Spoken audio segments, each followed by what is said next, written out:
2 Samuel 5. David becomes king over Israel. All the tribes of Israel came to David at Hebron and said, "We are your own flesh and blood. In the past, while Saul was king over us, you were the one who led Israel on their military campaigns. And the Lord said to you, 'You will shepherd my people Israel, and you will become their ruler.'"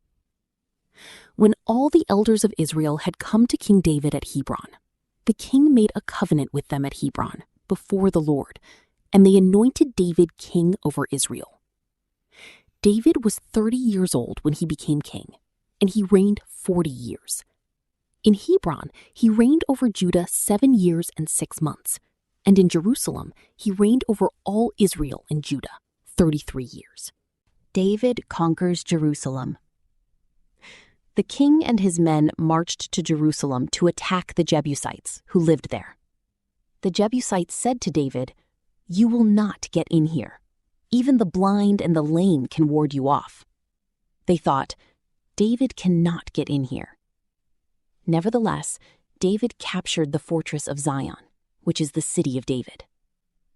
On that day, David had said, "Anyone who conquers the Jebusites will have to use the water shaft to reach those lame and blind who are David's enemies."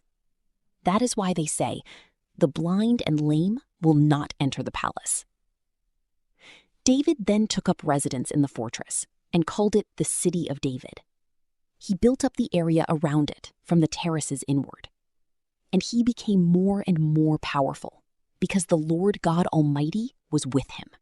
Now Hiram, king of Tyre, sent envoys to David, along with cedar logs and carpenters and stonemasons, and they built a palace for David. Then David knew that the Lord had established him as king over Israel and had exalted his kingdom for the sake of his people Israel. After he left Hebron, David took more concubines and wives in Jerusalem, and more sons and daughters were born to him.